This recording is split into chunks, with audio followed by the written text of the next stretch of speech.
Hola, hola, hola amigos, ¿cómo están ustedes? Muy bienvenidos nuevamente a un nuevo episodio de nuestro programa Fe y Vida, el sexto episodio de esta temporada, donde conversamos y hacemos un poco de diálogo sobre la doctrina social de la Iglesia. Quien les habla, ¿cierto? Gonzalo Quivira y como siempre junto a mí, Patricio Jaramillo Fernández. ¿Cómo estás, Patricio? Don Gonzalo, ¿cómo estamos? Muy bien. Muy bien, qué bueno. Por aquí Eso. también, gracias a Dios. Qué bueno, sí. Ya vamos en la sexta patita, ¿ah? Para que vea, pues, para que vea. Y estamos justamente en este diálogo de doctrina social de la Iglesia. Y bueno, ya lo habíamos dejado anunciado, Pato, rápidamente en el episodio anterior, de que la doctrina social no era un sistema exclusivo, no era un sistema cerrado, y que no estaba finalizada ni terminada, sino que era en permanente construcción. Y habíamos dicho que hoy día seguiría el capítulo siguiente sobre su relación con los otros saberes, ¿o no? Así es. Básicamente, todos estos primeros capítulos de este Fe y Vida han estado dirigidos a poder situar lo que es la doctrina social. Todavía no entramos en las temáticas específicas propiamente tal. Hemos hecho un contexto, la hemos contextualizado y hemos tratado de dejar muy claro cuáles son sus énfasis más propios y más específicos, ¿no? Decíamos la semana anterior, en el capítulo anterior, que la esencia del análisis que se realiza en la doctrina social de la Iglesia tiene como dato primigenio, como dato fundante, el dato revelado, es decir, la revelación sobrenatural que nos llega a través de la Sagrada Escritura y la tradición y que es mediada por el magisterio eclesial. Pero que obviamente, y aquí viene la segunda parte, es un saber que está en diálogo. Es una reflexión que está en diálogo con otros saberes, que es lo que vamos a profundizar el día de hoy. Y que no era ideología, me acuerdo que lo dejamos en claro, Pato, que no era una ideología. Sí, que es súper importante poder matizarlo eso, Sí, súper. porque no se trata solamente de eso, de una ideología en relación a una forma de poder comprender, una forma técnica de poder comprender el ordenamiento social, sino que tiene como punto de arranque esta dimensión teológica, esta dimensión de datos revelados, que entra en diálogo con estos otros saberes. Así que estamos todavía colocando los primeros ladrillos de esta construcción, ¿no? Así es. Y no sé si es ladrillo en realidad, porque tiene más bien que ver con el poner los fundamentos. Exacto, poner las bases, poner un poco lo que llamamos las fundaciones de la casa, ¿ah? El Así es. radier también. Entonces, y veíamos que esta doctrina social de la Iglesia propiamente corresponde y pertenece a lo que es la doctrina o la ciencia teológica y específicamente la teología moral, ¿ya? Así es. Y además veíamos que no solo tiene 130 años de desarrollo propiamente tal, en cuanto tal, desde la famosa Rerum Novarum, 1891, con León XIII, sino que el magisterio social de la Iglesia se ha desarrollado en estos últimos 130 años, pero es el discurso permanente de la Iglesia porque es lo que el mismo Jesús en el Evangelio nos ha enseñado también, nuestra vivencia comunitaria y nuestra relación con los otros. Sí, Entonces, porque como de cierta manera vamos a poder profundizar también hoy día y en lo que resta, obviamente, de los encuentros. Esto va a tener que ver fundamentalmente con una forma de poder comprendernos, de que el ser humano se comprenda, se entienda, tiene que ver con visiones de sentido, no tiene que ver solamente con una cuestión, como lo decíamos hace un rato, de carácter más operativo, pragmático, economicista, político, social en sentido amplio del término, sino que esencialmente y primeramente tiene que ver con una lógica de cómo nos comprendemos. Y por eso que es tan importante hacer esta profundización entre lo teológico, lo filosófico y las otras disciplinas, los otros saberes con los cuales entramos en diálogo. Así que va más o menos de eso se trata.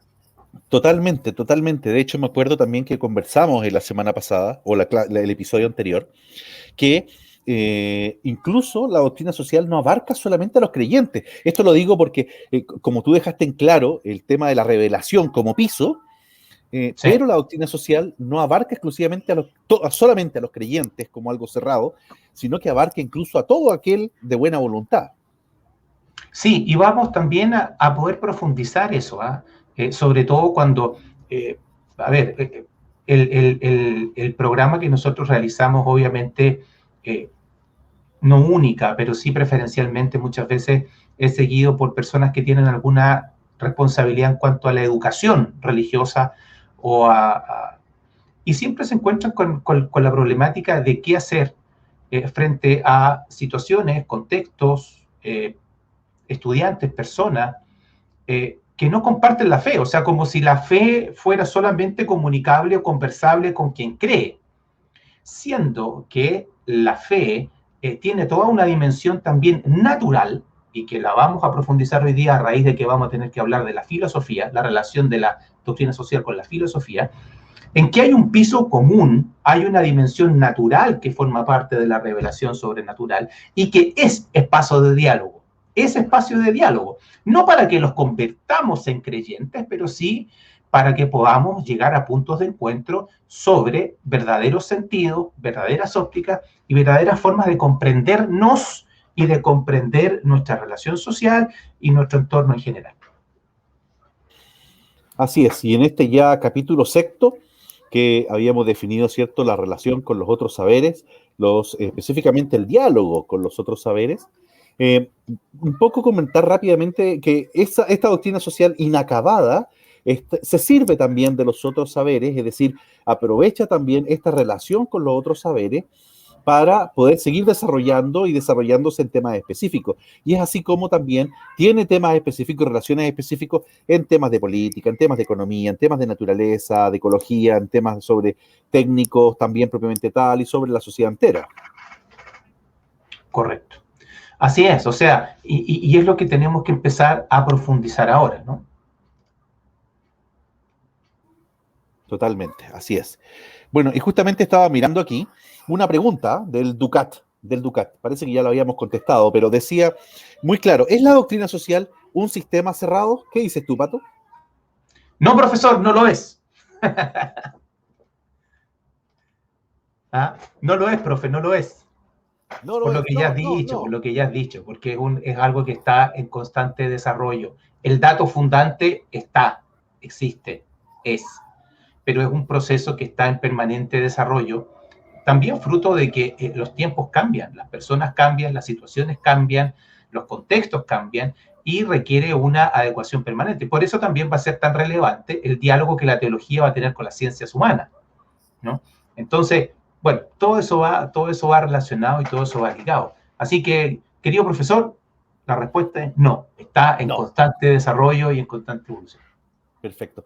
Ahora también eso nos lleva a una pregunta, y nos lleva justamente a qué podemos, y por eso estamos asentando estas bases, a qué entendemos nosotros también con esa relación con cierta ciencia, y tal vez un tema, cómo poner cierto tema epistemológico y lo que comprendemos y lo que nosotros llegamos a saber juntos sobre lo que es esta relación de las diversas ciencias y el aporte real que pueden hacer también a la doctrina social, y viceversa, es decir, cómo también la doctrina social puede iluminar el desarrollo de la filosofía, puede iluminar el desarrollo de la teología en otras áreas, puede iluminar el desarrollo también de la ciencia, de la medicina, de la política, de la economía, y de hecho ese es el objetivo final, que la doctrina social pueda inmiscuirse en cuanto tal orientaciones del comportamiento social de esas ciencias. Correcto. Así que bueno, mira, yo te propongo que entremos de cierta manera, ver algunos de estos esbozos de diálogo. Y digo esbozos porque nosotros lo vamos a comentar hoy. Sin embargo, obviamente, esto va a ser motivo de profundización posterior, sobre todo cuando ya empecemos a ver las temáticas y las casuísticas más propias de lo que es la doctrina social de la Iglesia. Pero, por ejemplo, lo primero que hace el compendio cuando habla de este diálogo con los saberes, el primer saber que pone de relieve es el aporte esencial de la filosofía, ¿no? Esa Totalmente. filosofía que hoy en muchos contextos es una suerte de pariente pobre, lo hemos comentado anteriormente, como asignaturas que apuntan a la dimensión del ser en el ser humano, como puede ser la religión, como puede ser la filosofía y varias otras, curricularmente pasan a un segundo orden porque hoy día el conocimiento se centra fundamentalmente en aquello que es práctico, en lo que es útil, en lo que me sirve. Un conocimiento orientado al aprender a manejar situaciones más técnicas, más pragmáticas.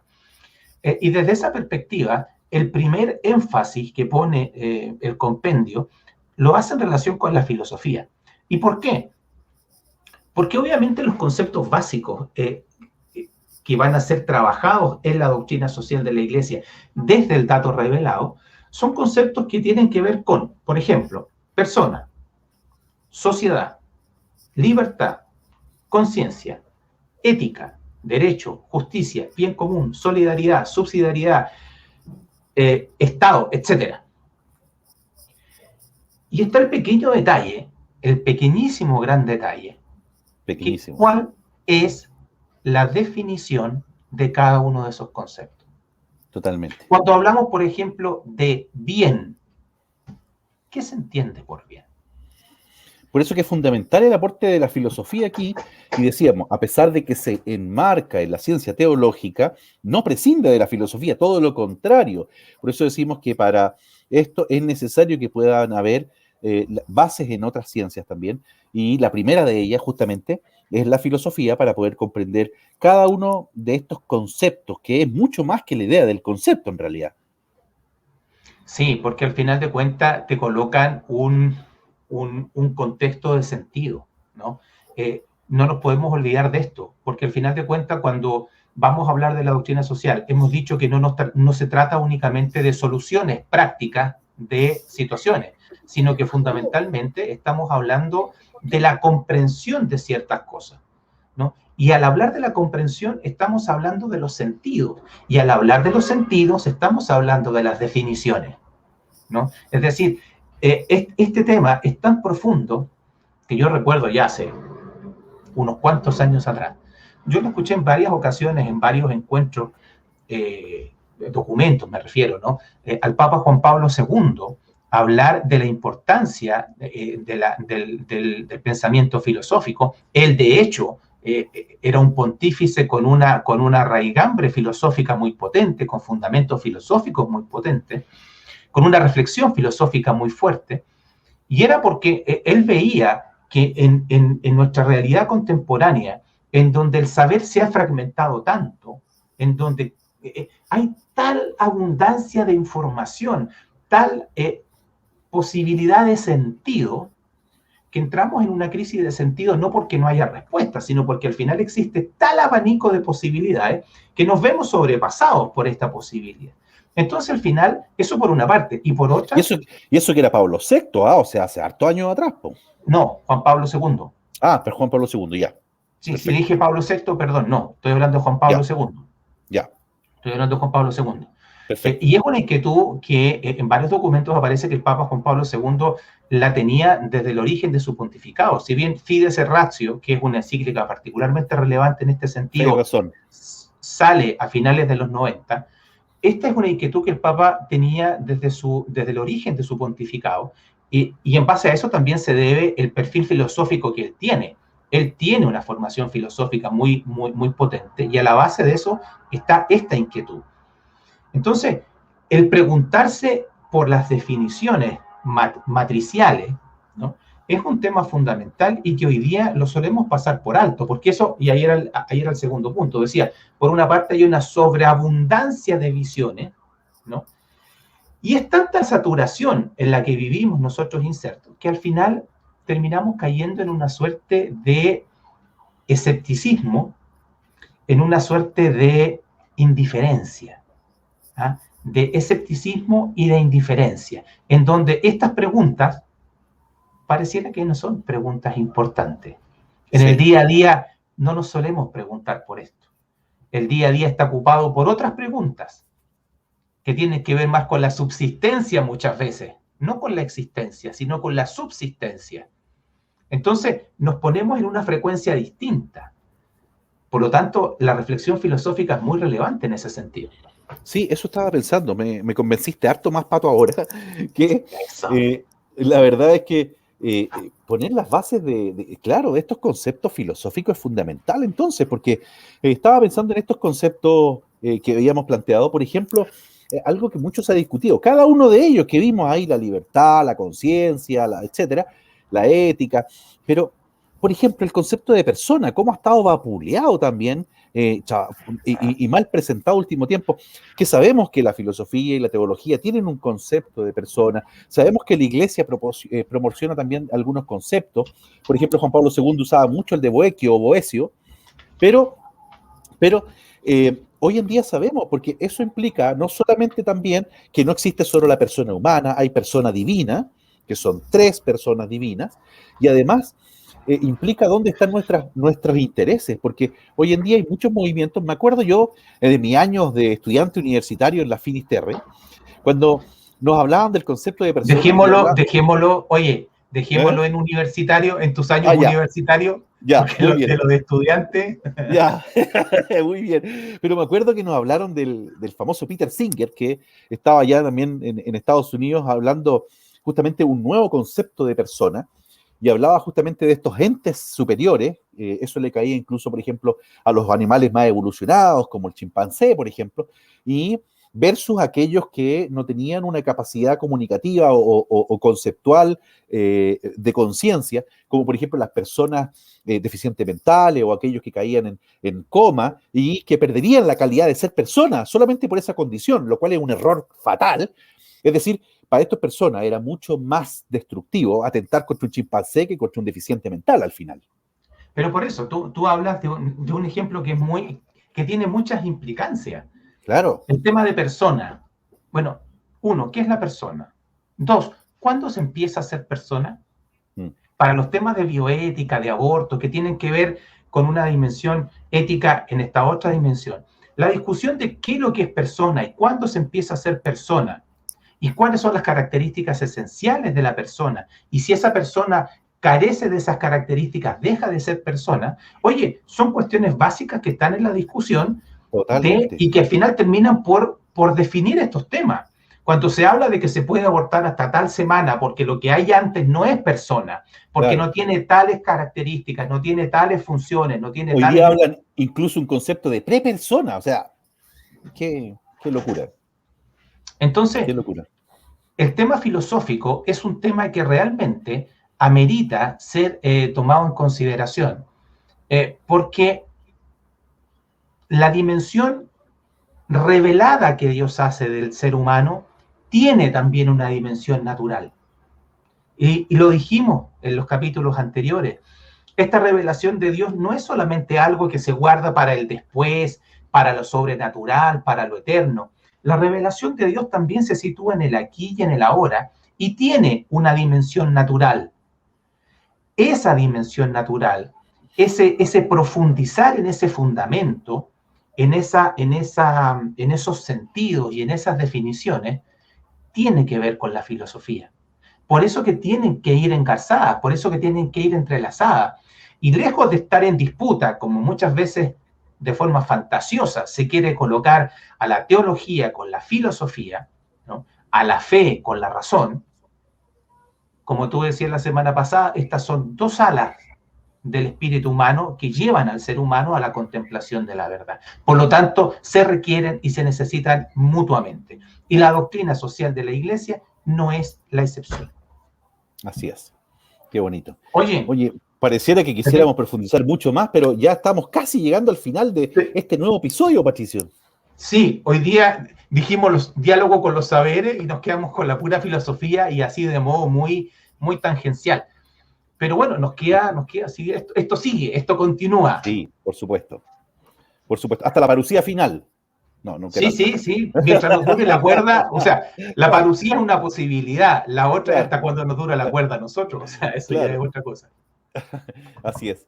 Bueno, les agradecemos desde ya nuevamente compartir con nosotros en este nuevo episodio de su programa Fe y Vida, Diálogos de Doctrina Social de la Iglesia, y los dejamos invitados a acompañarnos, a seguirnos tanto por nuestros canales live del Instituto Escuela de la Fe, @religión UFT, como también por la plataforma Spotify como podcast Fe y Vida. Muchas gracias, Pato. Muchas gracias a cada uno de ustedes y será hasta el próximo episodio. Un abrazo, que estén bien. Chao, chao.